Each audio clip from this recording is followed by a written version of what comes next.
Hello students, আমি Nitish sir জ্ঞানজ্যোতি coaching সেন্টারের পক্ষ থেকে তোমাদের প্রত্যেককে জানাই আরো একবার স্বাগত। তো স্টুডেন্টস, আজকে আমি তোমাদের সঙ্গে আলোচনা করব এনইপি 4 ইয়ার আন্ডার গ্র্যাজুয়েট প্রোগ্রামের অধীনস্থ যে সমস্ত ছাত্রছাত্রীরা যারা নর্থ বেঙ্গল ইউনিভার্সিটি আন্ডার বিভিন্ন কলেজগুলোতে 6 সেমিস্টারে মেজর হিস্ট্রি নিয়ে পড়াশোনা করছো, তাদের জন্য আজকে মেজর পেপার 15 থেকে ভীষণ গুরুত্বপূর্ণ একটি প্রশ্ন, সেটা হলো write a short note on Somapura Vihara, অর্থাৎ সোমপুর বিহার এর উপরে একটি ছোট্ট নোট তোমাকে লিখতে বলা হয়েছে। এটা 3 নম্বরের জন্য ভীষণ গুরুত্বপূর্ণ ক্লাসটি।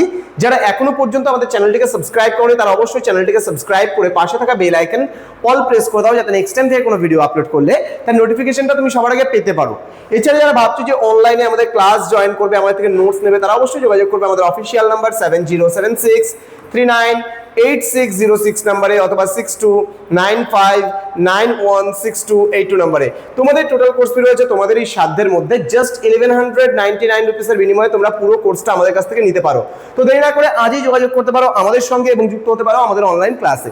তো আজকের আলোচনার বিষয় write a short note on Somapura Bihar.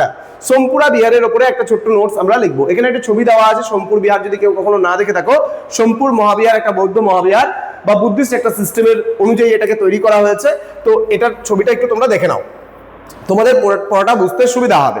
কি বলেছে দেখো, সোমপুর মহাবিহার বা পাহাড়পুর বৌদ্ধ বিহার প্রাচীন বাংলার কিন্তু পাল যুগে তৈরি একটা স্থাপত্য শৈলীর এক শ্রেষ্ঠ নিদর্শন আমরা বলতে পারি। এই সোমপুর মহাবিহারটা কিন্তু পাল যুগে তৈরি হয়েছিল এবং স্থাপত্য শৈলীর একটা শ্রেষ্ঠ নিদর্শন কিন্তু এই সোমপুর মহাবিহার। বলছে এটি বর্তমানে বাংলাদেশের নওগাঁ জেলার পাহাড়পুরে অবস্থিত। পাল বংশের শ্রেষ্ঠ রাজা ধর্মপাল যে ছিল, সেই ধর্মপাল 8ম শতাব্দীর শেষ দিকে বা 9ম শতাব্দীর শুরুতে কিন্তু এই বিশাল মহাবিহারটি বা বিহারটি নির্মাণ করেছিলেন। এটি কেবল একটি ধর্মীয় কেন্দ্রই ছিল না, যে বৌদ্ধদের যে একটা ধর্মীয় কেন্দ্র ছিল এমনটা কিন্তু নয়, বরং কি বলেছে প্রাচীন বিশ্বের অন্যতম শিক্ষা ও সংস্কৃতি চর্চার একটা কেন্দ্র ছিল। যদিও বা এটা বৌদ্ধ বিহার ছিল, তবুও ধর্মীয় যে স্থান ছিল এমনটা কিন্তু নয়, এটা শিক্ষার একটা কেন্দ্র ছিল পাল যুগে। তো কেন্দ্র হিসেবে কিন্তু পরিচিত ছিল। বিহারটি চতুষ্কোণাকার এবং এর মাঝখানে একটি বিশালাকার মন্দির রয়েছে যা ক্রুশাকার নকশায় কিন্তু নির্মিত।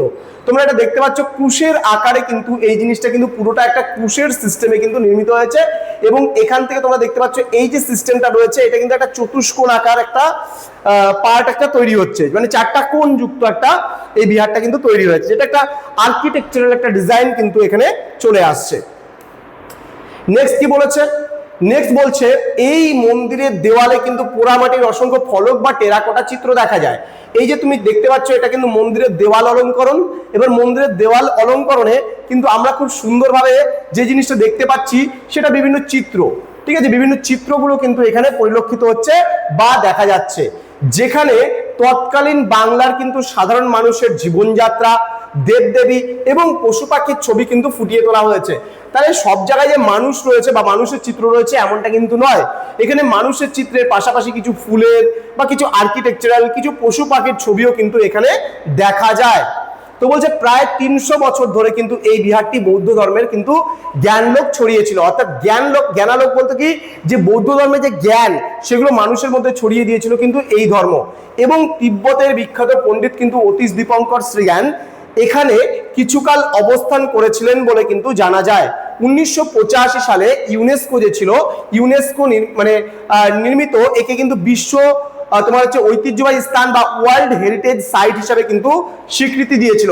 তাহলে পাল আমলে বা পাল যুগে নির্মিত এই যে বৌদ্ধ বিহারটি ছিল, এই বৌদ্ধ বিহারটিকে কিন্তু ইউনেস্কো ওয়ার্ল্ড হেরিটেজ সাইট বা বিশ্ব ঐতিহ্যবাহী স্থান হিসাবে কিন্তু আখ্যায়িত করেছিল। বলছে এর অন্যান্য স্থাপত্য রীতি পরবর্তীকালে দক্ষিণ পূর্ব এশিয়ার মন্দির নির্মাণ শৈলীকে কিন্তু বিশেষভাবে প্রভাবিত করেছিল। তাহলে এই হচ্ছে আজকে সোমপুরা মহাবিহারের ওপর তৈরি করা একটি ছোট্ট 3 মার্কসের একটা টপিক তোমাদেরকে পড়ালাম। তো যারা এখনো পর্যন্ত আমাদের অনলাইন ক্লাসে যুক্ত হওনি তারা অবশ্যই আমাদের অফিসিয়াল নাম্বার যেটা রয়েছে 6295916282 এবং 7076398606 নম্বরে তোমরা চাইলে সরাসরি আমাদের সঙ্গে যোগাযোগ করতে পারো। আমাদের অফিসিয়াল নাম্বারে ফোন করে যদি তোমরা নোটস নিতে চাও, দেখো হাতে কিন্তু পুরোপুরি গোনাগুনতি 2 মাস সময় রয়েছে এবং তোমাদের পড়া কিন্তু অনেক রয়েছে।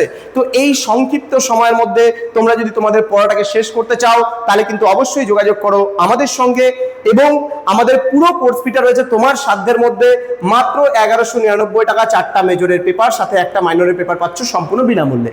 তো দেরি না করে আজই যোগাযোগ করতে পারো আমাদের সঙ্গে এবং যুক্ত হতে পারো আমাদের অনলাইন ক্লাসে। দেখা হচ্ছে খুব তাড়াতাড়ি আরো একটা নতুন ক্লাস নিয়ে তোমাদের সঙ্গে। তোমরা প্রত্যেকেই ভালো থেকো, সুস্থ থেকো। Thank you so much, thanks for watching after all, thank you.